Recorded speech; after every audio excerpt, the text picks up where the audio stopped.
On Monday, March 30th, Days of Our Lives may deliver the kind of episode where several Salem storylines suddenly feel far more dangerous than they did before. What looks like a series of separate problems may actually be the beginning of something much bigger, because as questions start piling up, the truth may become harder and harder to contain. That is what makes this episode so compelling. It may not be about one immediate explosion, but about multiple characters realizing that the situations they thought were manageable are starting to slip into much more serious territory. And once that shift begins in Salem, the real drama is usually not far behind. Let's start with Tate and Holly, because their story may finally be moving out of the suspicion phase and into something much more serious. Tate already knew something about his behavior did not feel normal, and once he stopped ignoring that instinct, the entire situation started to look different. Now the supplement test has confirmed exactly why. The pills contained antipsychotics, the same medication Rachel has been taking. That is not a small clue anymore. That is the kind of discovery that immediately changes how everyone sees this story. Naturally, Rachel becomes the first person people will suspect. She has a direct connection to the medication, and given everything already happening around her, the evidence seems to point in her direction almost too neatly. But that may be exactly why this story is not as simple as it appears. Monday's episode could be important because Tate and Holly may begin looking past the obvious answer. Instead of stopping at Rachel, they may start asking the more dangerous questions. Did Rachel knowingly do this, or is there more to what happened? Could someone else have had access to those pills? And if Rachel is involved, was she acting alone, or being pushed, manipulated, or used in a way nobody has fully considered yet? Because once Tate and Holly stop reacting and start truly thinking through the bigger picture, they are no longer just two teens caught in a disturbing situation. They become people actively moving closer to the truth. And in Salem, that usually means moving closer to trouble as well. So Monday may not give them every answer yet, but it could be the moment when they realize this mystery is larger, darker, and more complicated than they first believed. Over with Marlena. The courtroom decision may be over, but emotionally, this story feels far from settled. Belle may reassure her mother that she did the right thing, and logically, Marlena may know that is true. She was under oath. She had a responsibility to be honest. After everything that happened, especially the pinching incident, she could not simply soften the truth to spare Rachel from consequences. But knowing she acted correctly does not mean she feels any peace about it. That is what gives Marlena's material so much emotional weight here. Rachel is not just another troubled child in a legal case. She is family. She is someone Marlena loves deeply. And that means Marlena may now be caught between moral clarity and emotional guilt. She may believe she had no choice but to tell the truth, while still feeling shaken by the possibility that her testimony helped send Rachel back into a painful and unstable situation.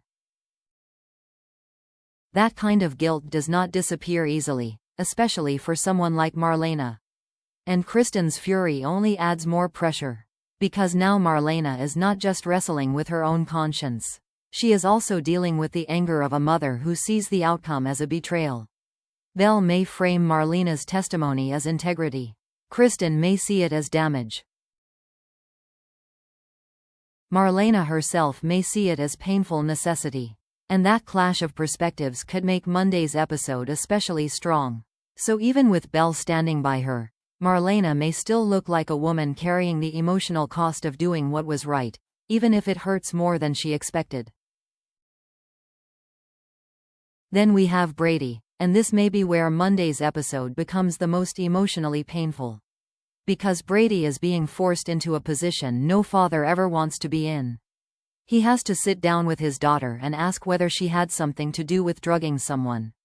That alone makes this confrontation heavy. But what makes it worse is that the evidence is no longer vague. Tate's behavior changed, the supplements were tampered with. The medication inside matches Rachel's prescription. At this point, Brady cannot just dismiss the suspicion and hope it goes away. He has to face it. Rachel will likely insist she did not know the supplements contained antipsychotics, and that defense could make the scene even more complicated. She may sound frightened, defensive, confused, or genuinely overwhelmed. And that uncertainty is exactly what may make this moment work so well dramatically, because the real tension is not just in what Rachel says. It is in how Brady hears it. Does he believe her because she is his daughter? Or does he listen and realize that, for the first time, trust is starting to slip?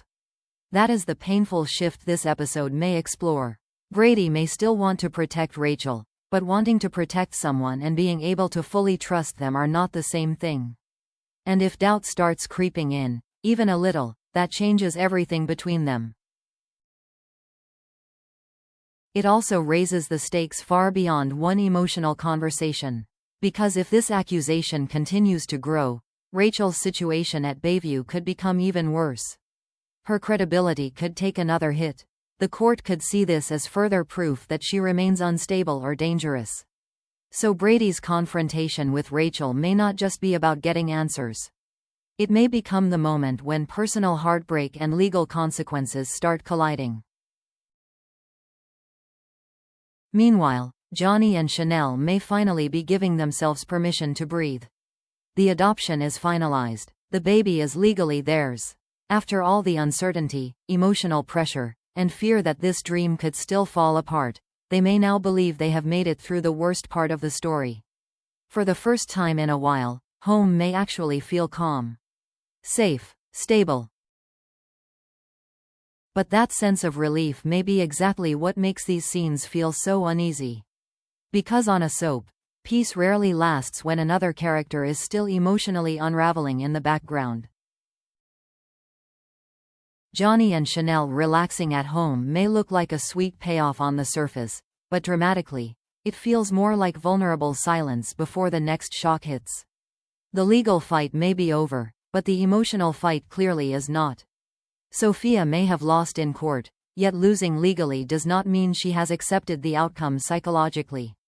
In fact, it may have pushed her into a far more dangerous state of mind.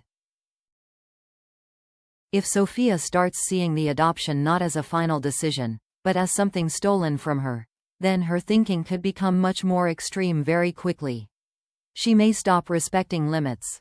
She may stop trusting the system. And once she begins convincing herself that taking the baby back is justified, Johnny and Chanel's fragile peace becomes much more precarious than it appears. What makes this storyline so tense is the growing sense that Sophia may not be done fighting at all. And at this point, the bigger danger may not be legal. It may be emotional desperation turning into action. If Sophia feels trapped enough, rejected enough, or convinced enough that she is losing her baby forever, then she may start thinking in ways that are no longer rational. That is when the story becomes truly alarming. Because the threat is no longer about arguments, court decisions, or family tension. It becomes about what a desperate person might do when she feels she has nothing left to lose. And that opens the door to something much darker. A sneaky move would already be serious. But if the writers are pushing Sophia toward a full breakdown, then the possibility of another escape, another reckless act, or even an attempt to take the baby starts feeling very real. Not because it would be shocking for shock's sake, but because it would fit the emotional direction this storyline seems to be taking. And once that line is crossed, everything changes instantly. Johnny and Chanel's relief turns into fear. Their happiness turns into panic. Their future in Salem may suddenly depend on whether they believe their child is truly safe. That is why this story feels like it may be building toward more than just post-adoption drama. It may be building toward a crisis that forces everyone involved to make much bigger choices. If Johnny and Chanel are heading toward an exit, this would be a powerful way to get them there. A threat involving the baby would not just shake them emotionally. It would give them a deeply personal reason to leave Salem behind. So even if Monday gives them a moment of peace, that peace may feel less like resolution and more like a warning. So when you look at everything coming up on Days of Our Lives for Monday, March 30th, this episode may not be driven by one giant twist alone. Instead, it feels like a day when multiple storylines edge closer to a breaking point at the same time. Tate and Holly may be getting closer to a truth that is bigger than they expected. Marlena may be discovering that doing the right thing can still leave behind deep emotional pain. Brady may be forced to question the daughter he desperately wants to trust. And Johnny and Chanel may be enjoying what looks like peace, just as a new threat begins forming in the shadows. That is what makes this episode feel so strong. Not because everything explodes at once, but because the tension keeps building in ways that suggest something much bigger may be coming next. And in Salem, when people start connecting dots, asking hard questions, and lowering their guard at the wrong moment, that is usually when the real trouble begins.